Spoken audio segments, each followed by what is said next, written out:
Guys, can we put together a quick, just a little round of applause for Father Peter and Nick and Leo and all the a whole group of volunteers who set up early every week, set up all the tables and the food, so, and of course our 4 wonderful speakers that we've had so far.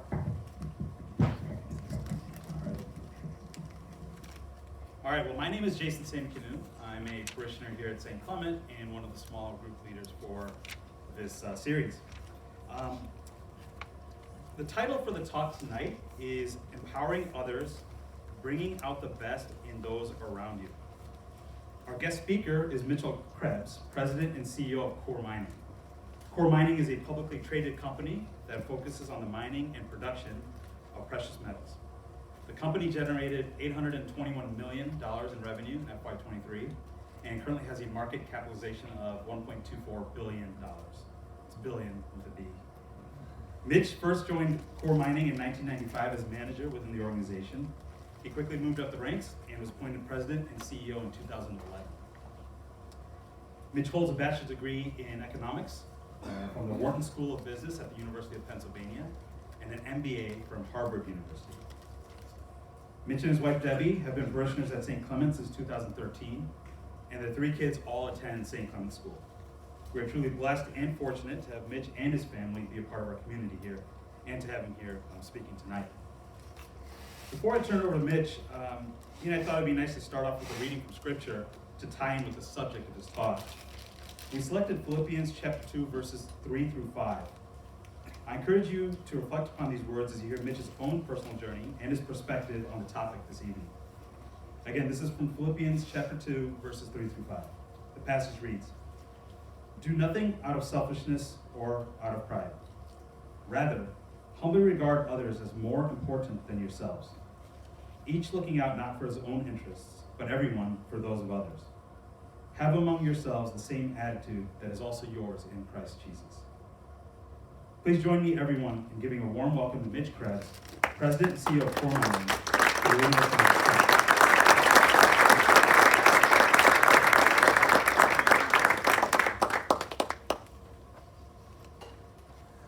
The Bible verse was not my idea. I can't take credit for that. That was all Jason. Thank you. Jason, thank you for that nice introduction. And Father Peter, thank you for inviting me to come here tonight and talk about this topic, final in the series of 4. You're clearly scraping the bottom of the barrel to find somebody to fill in here at the 4th of 4. No pressure for me.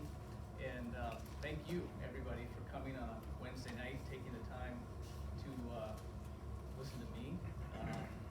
That means a lot. It's a great group. It's a special thing. This is the first time I've ever taken part in the men's executive series. It's nice to see a gathering of men like this and to talk about a topic like this. So I'm looking forward to it.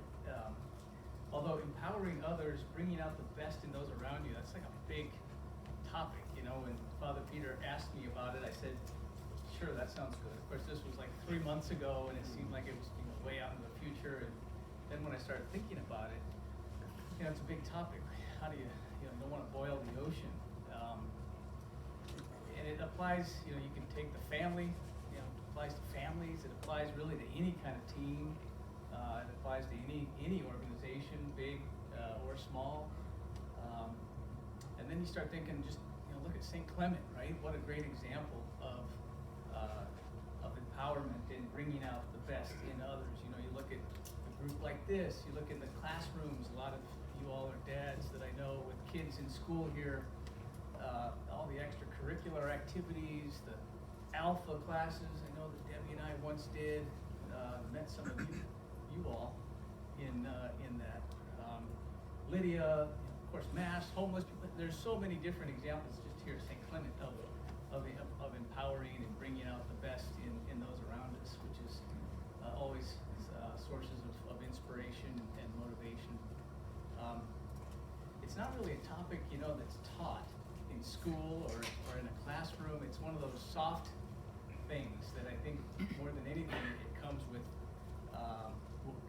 time. And probably like you, I I sometimes get to experience that rewarding feeling that comes from helping to unleash somebody's potential and help to bring out the best in somebody. And you know, when somebody or a team accomplishes something that they worked really hard to achieve, and when you've had a part to play in that, that's a really cool feeling. You know, think about, you know, a kid, when you taught your kids how to ride a bike, you know, like when they finally take off, you know, what a great feeling. To me, that's one of the best feelings, and certainly one of the best feelings I have in my job when I do experience that.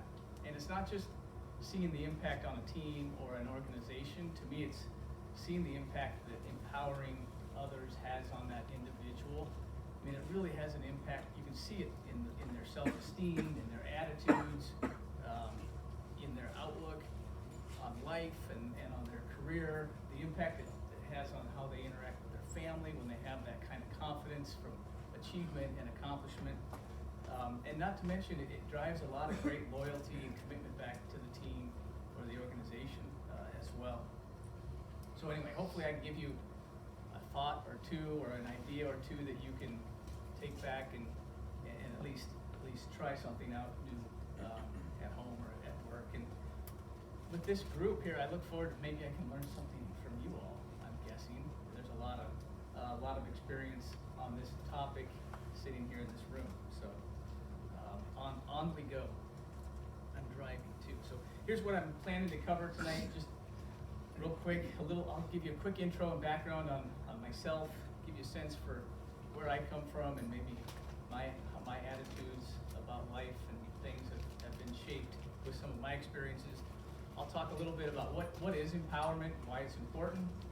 Even going to tee up a little video for those of you that are visually inclined. We'll watch a short video, and then I'll share some thoughts on how I think we could all try and go about getting the best out of others, and then I'll just quick wrap up, and then we'll break for Q&A and the small groups. Sound good? Okay. My collage.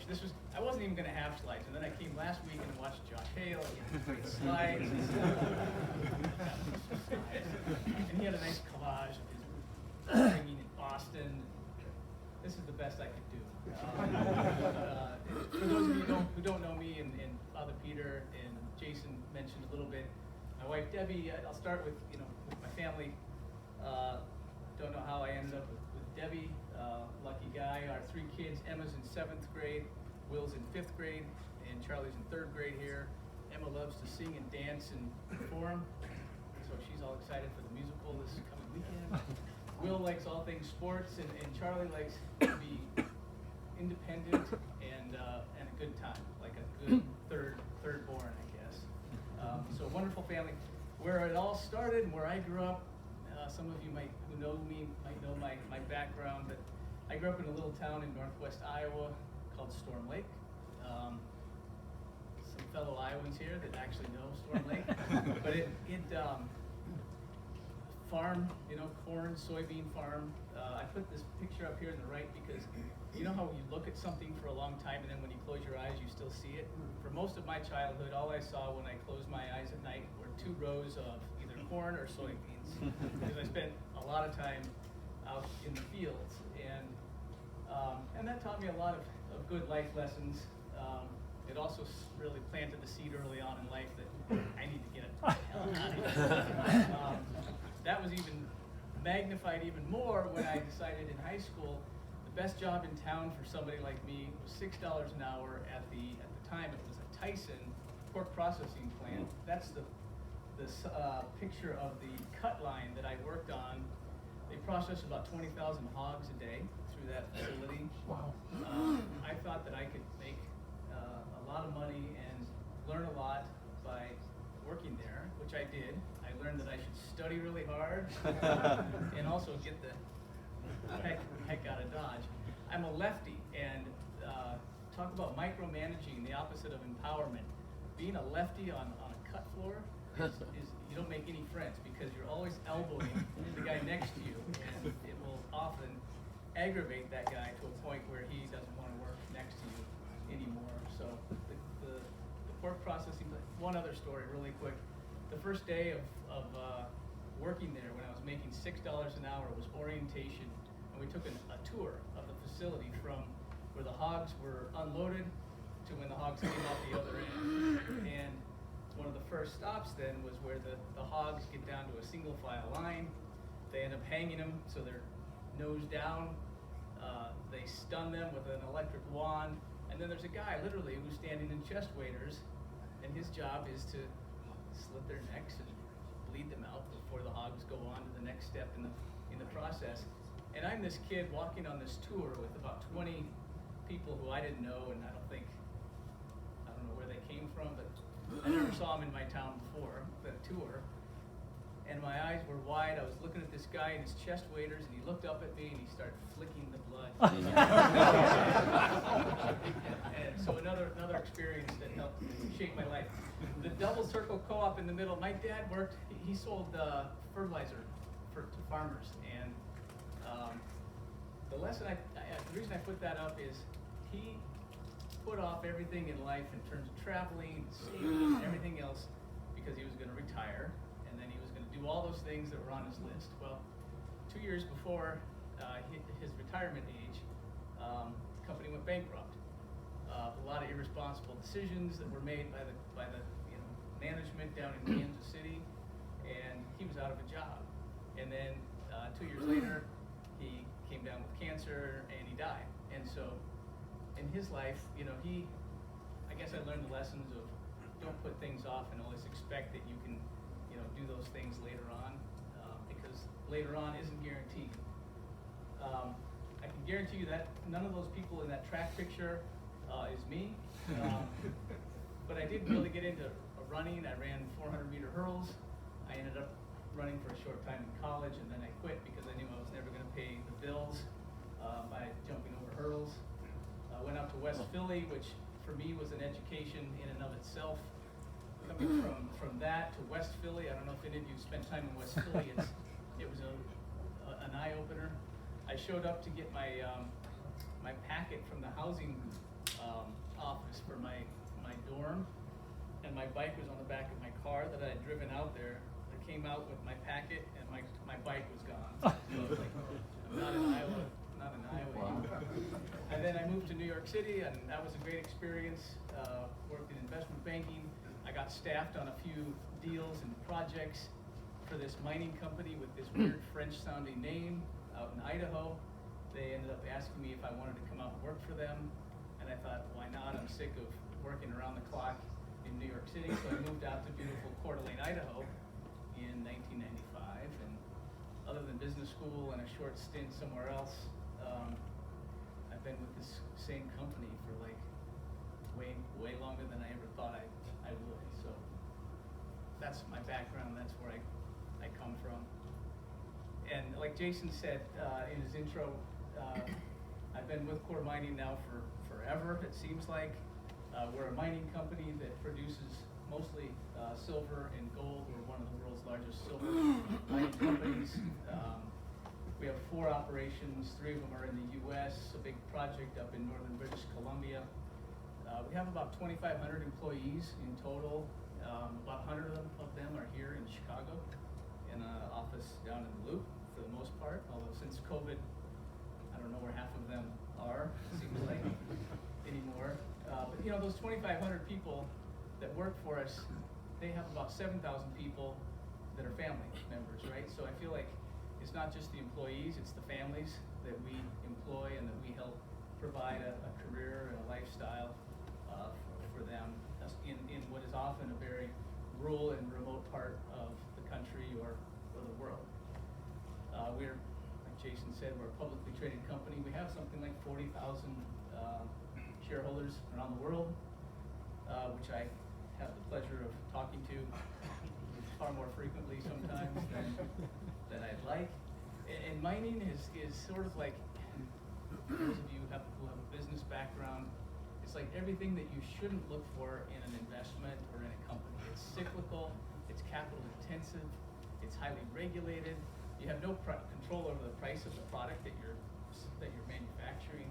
And most of the major cost lines in the business are also out of your control, things like diesel and chemicals and things like that. So it's a tough tough business. It's caused me to have a stronger faith and to pray a lot more than I maybe otherwise would.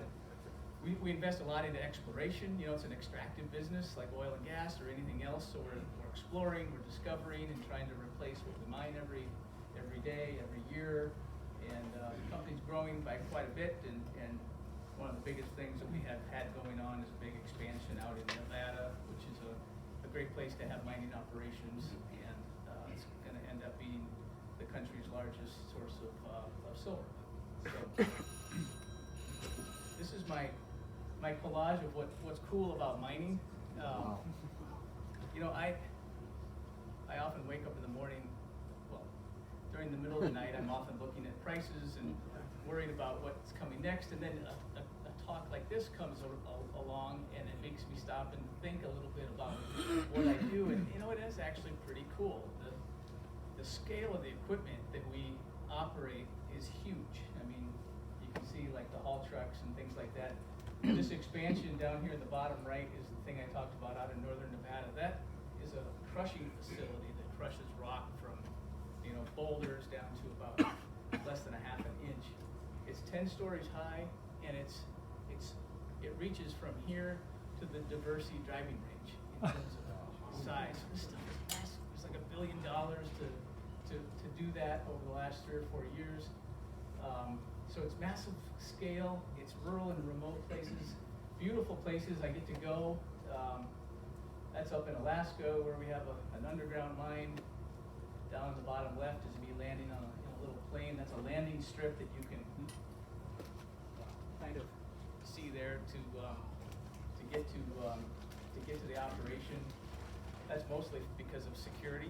You don't have to then drive and suffer what could be an interesting stop or two along the way. And that boat off the stern of that boat up there is the commute that you take up in southeast Alaska from one side of a bay to the mine. So people who commute back and forth, that's their daily commute. But I learned a long time ago, don't tell them you've got the most beautiful commute in the world, because they have to get on that thing at like 4:30 every morning, and they get home at like 8 every night. And so when you show up and say, this is great, they don't necessarily love that.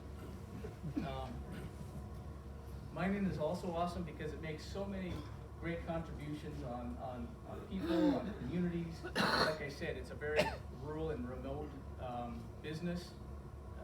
We have a lot of economic impact. You know, we obviously pay a lot of taxes, make a lot of contributions and donations, but we do a lot of other things that aren't, you know, economically or financially necessarily driven. We do a lot on education, especially with youth. We do a lot on housing.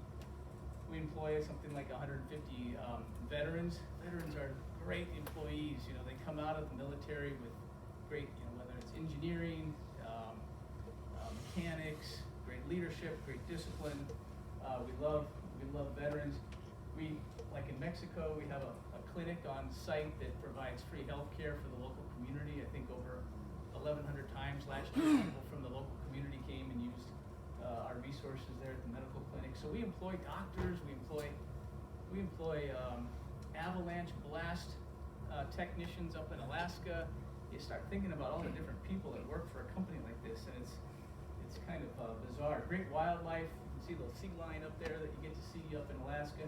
This is the product that we end up making in Nevada. It's a 300-pound doré bar of silver and gold. And a lot of times when we give tours, people will say, well, what's your security system that you have here to make sure nobody walks off with this stuff? Well, that's 300 pounds. So we always say, if you can walk off with it, you can have it.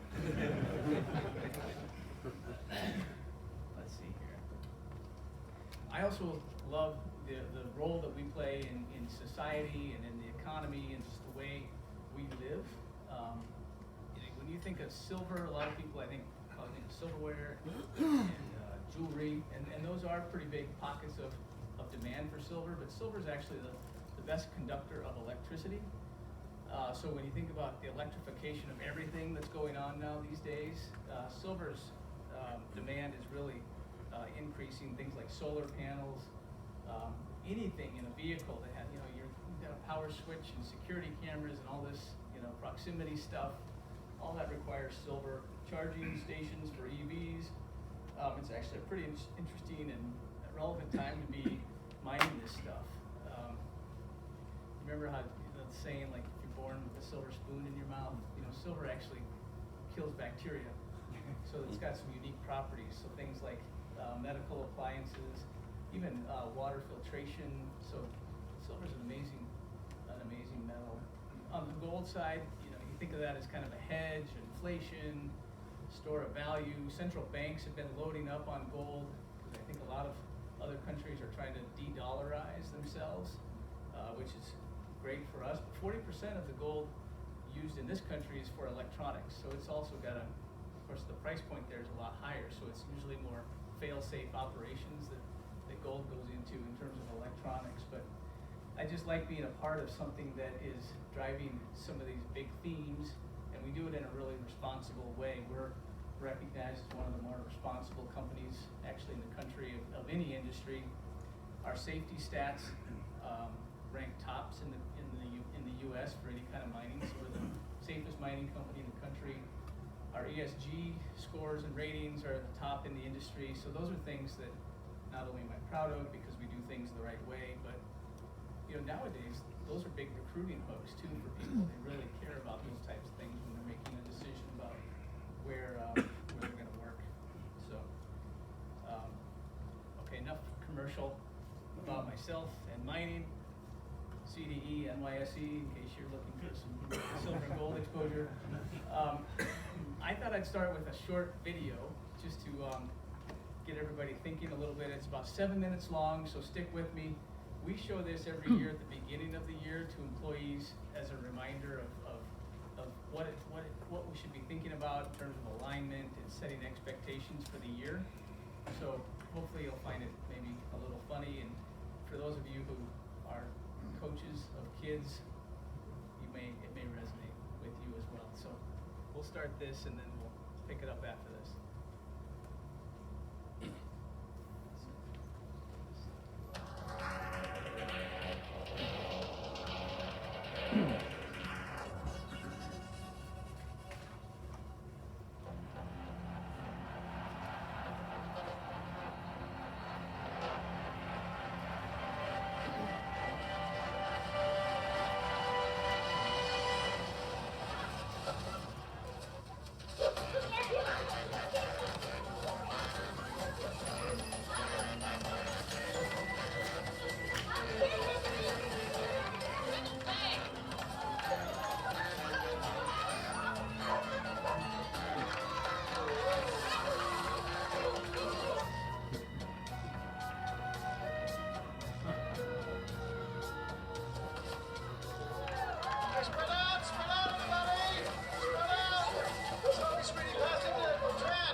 Sophie and Chris. Sophie, I want you to hold the ball and draw the defense out to you, all right?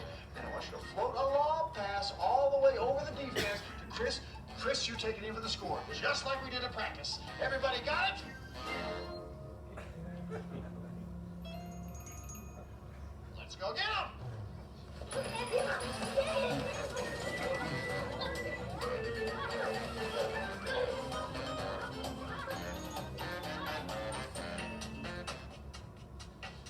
Do you see any similarities between Saturday morning soccer and Monday morning at the office?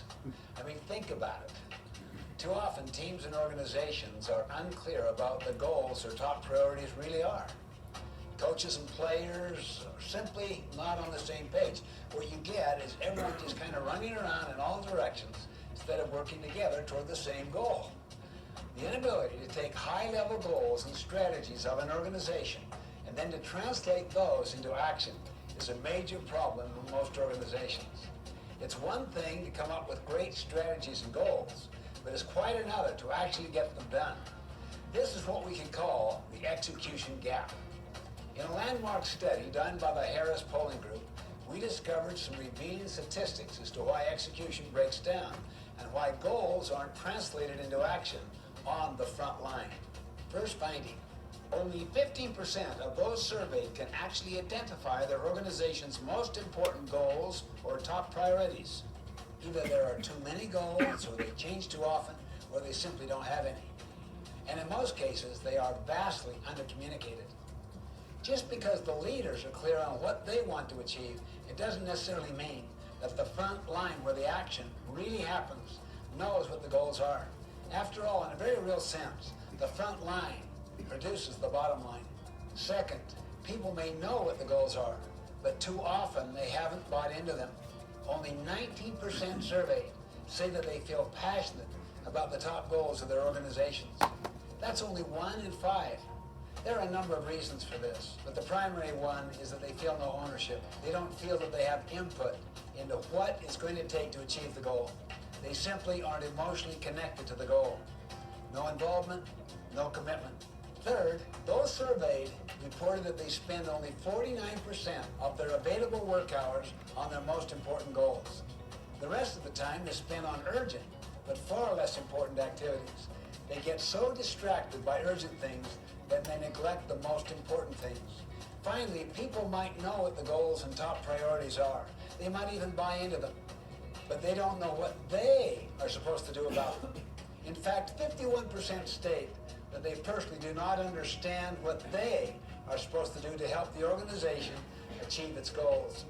Goals will not be executed until everyone clearly understands what the goal is and what they themselves specifically need to do to meet that goal. Once people are clear on what the goal is, then and only then are they free to try new and better ways to reach that goal. So the point is, to achieve goals you've never achieved before, you simply need to start doing things you've never done before. You might ask, is it possible to dramatically and measurably improve your team's ability to reach its goals? Can it really happen? My answer is absolutely. Just imagine the impact when everyone on the team is crystal clear about what the goals are. Imagine the energy and creativity that would be unleashed when everyone in the organization is committed and involved in achieving the goals. Consider the economic impact when everyone on the team is spending the majority of their time on top priorities. Just think what can be accomplished when every player on the team knows exactly what to do. The possibilities, my friends, are limitless.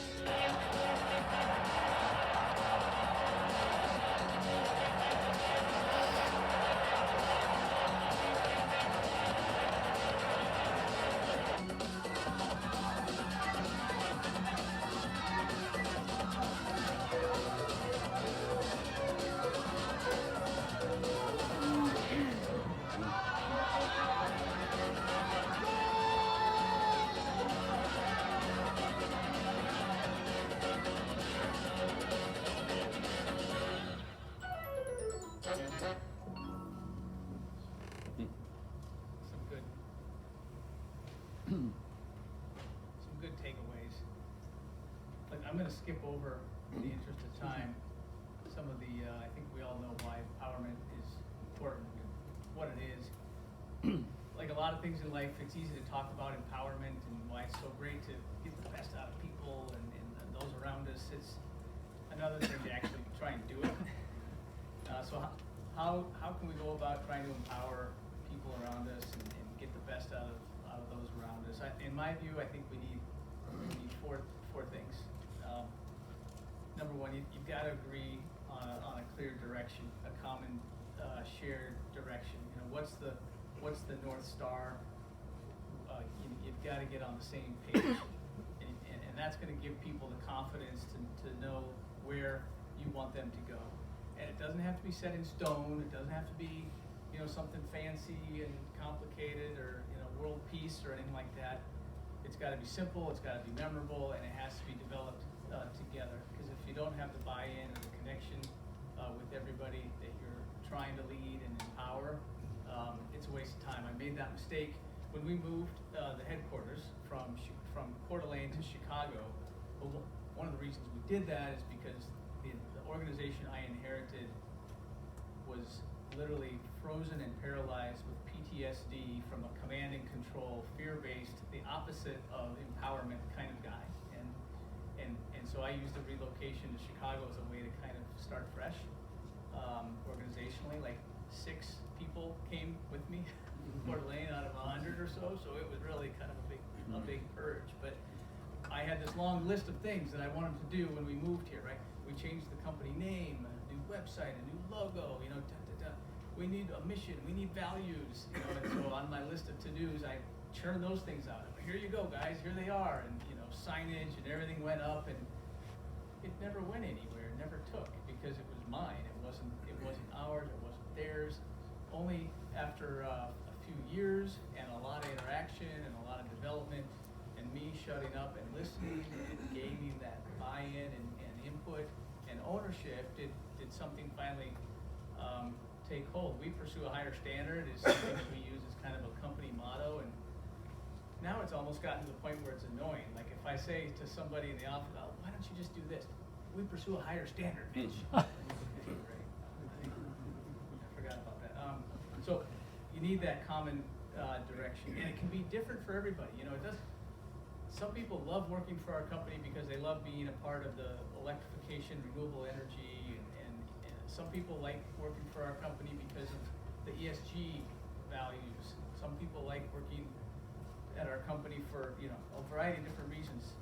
That direction can be sort of parsed out to be more directly relevant to the different people in your organization, but you need that clarity, and you need that North Star.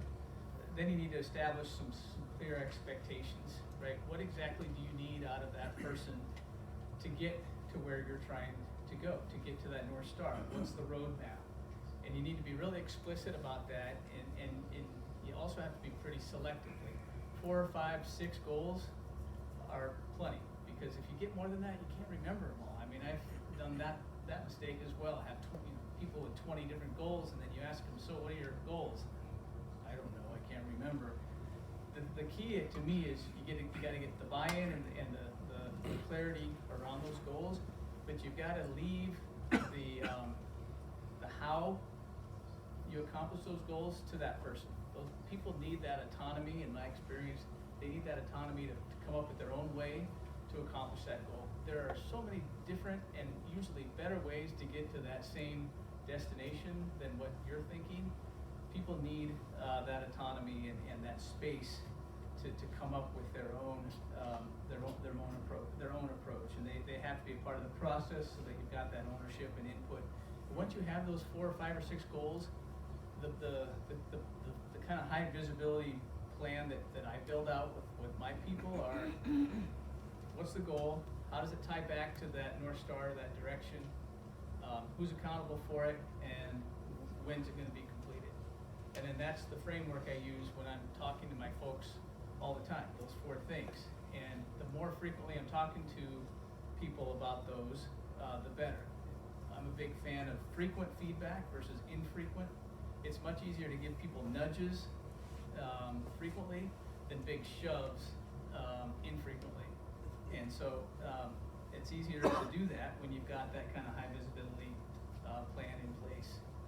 Number 3 is you've got to be the example. I once was told or read, people remember about 10% of what they hear. They remember what they remember is what they see and what they feel, and that's always stuck with me.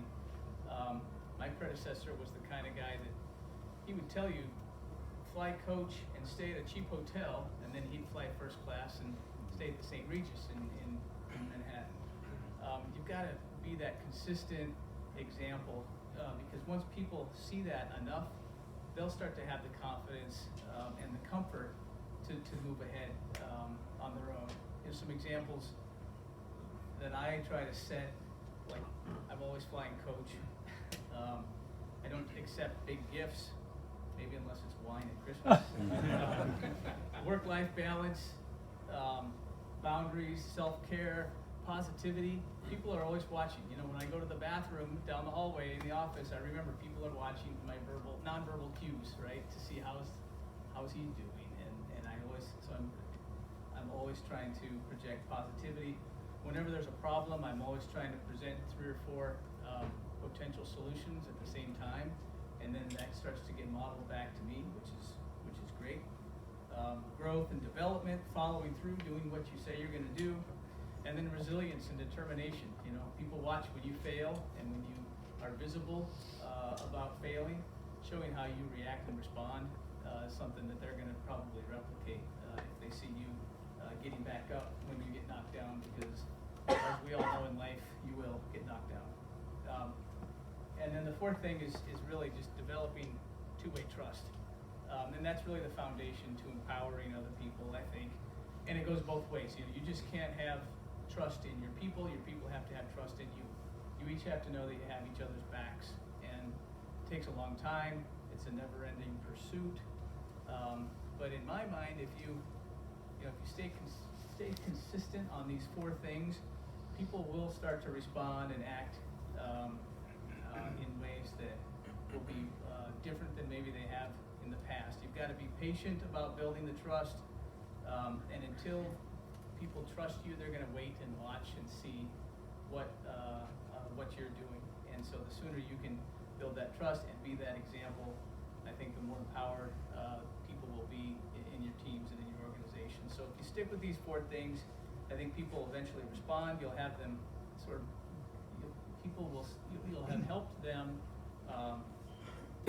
be the best that they can be. You'll see them achieve things and grow and contribute in ways that you probably haven't seen before. I'm sure there are others, but those are the 4 that stand out to me as I think about the topic. One last suggestion for yourself and for your teams: have some resources, outlets, a support network to help you along the way, to pat you on the back, reassure you, tell you what you otherwise aren't going to hear from other people, and just to listen. Groups like this, you know, hobbies, friends, this is a part of my life where I have a lot of work to do, but building that out for yourself and encouraging your people to do the same, I think that's a worthwhile last suggestion. And then one thing before I wrap up, Jason read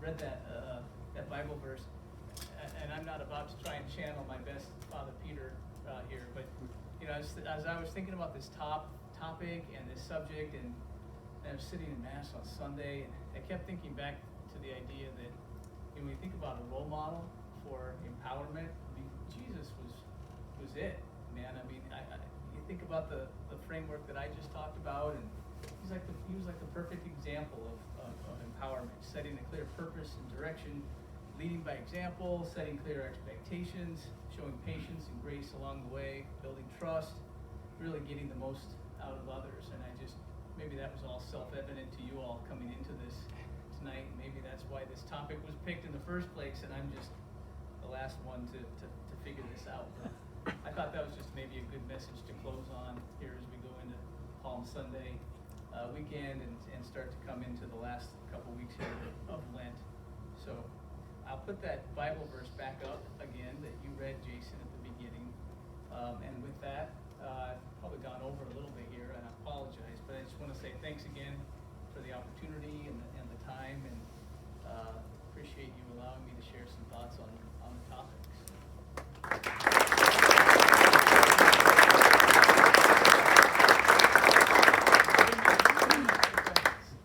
That's part of my plan, is just filibuster. Yeah.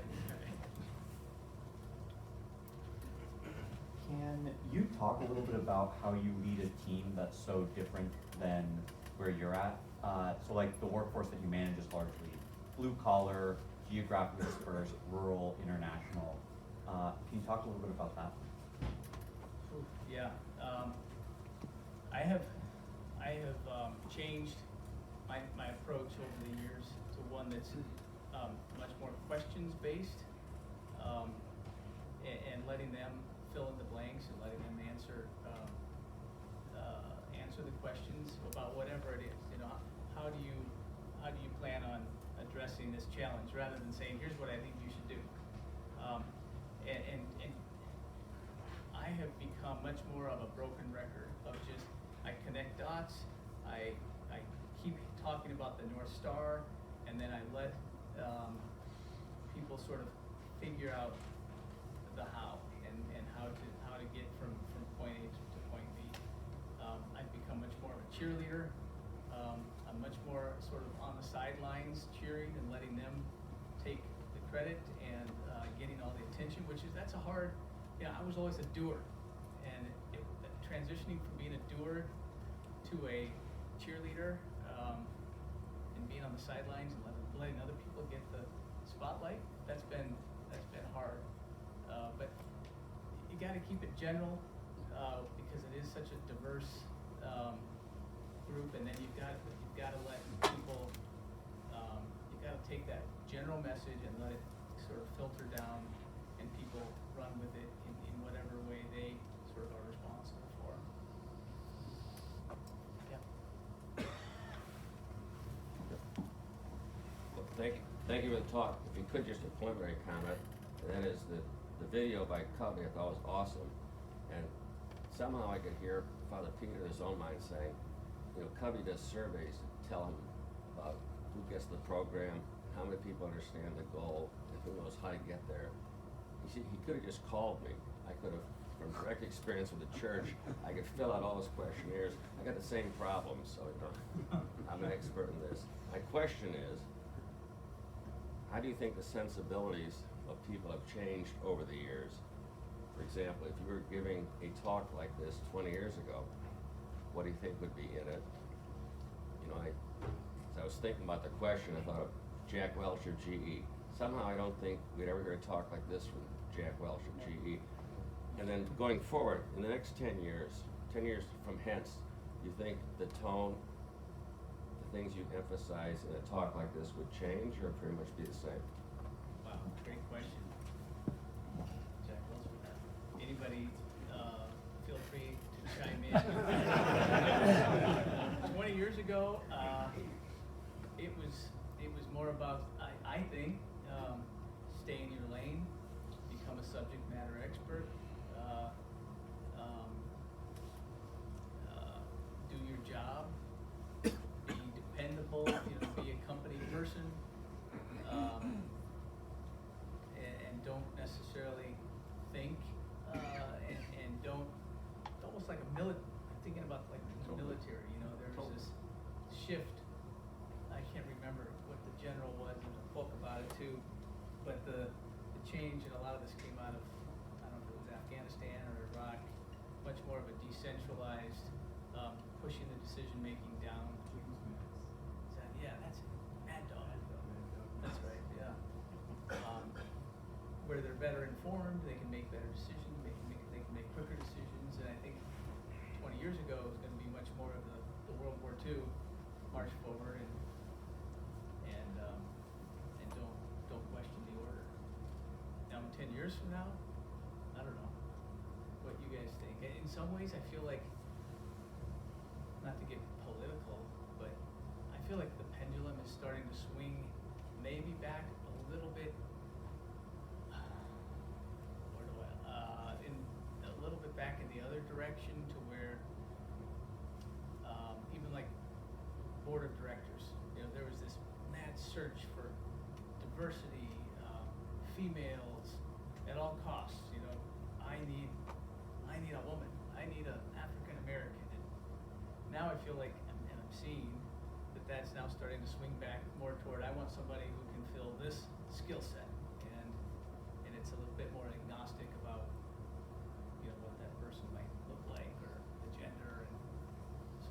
10 years from now, that pendulum might continue swinging back that way toward, I don't wanna say normal, but, I could be 180 degrees off on that. No, use AI for decisions. Yeah. Yeah. I guess this is a hot question zone over here. But You guys passing notes or something? yeah. You mentioned losing your dad when he was probably around 60 years old. Yeah. That's probably pretty young for you. You know, you had a heck of a career and life since then. Who did you look to for guidance, for mentorship? Who empowered you along the way when you're living such a different life without your dad? Wow, great question. I was once interviewed, and there was a related question, like who do I look up to, or who's my inspiration? And I said my mom. And then Debbie read that article. Why did you say me? So now I've got to be careful. Well, maybe My we audience keep it here, and I'm like, we'll keep it too, right? I have a chairman who was my biggest advocate. I was a CFO before I became the CEO, and he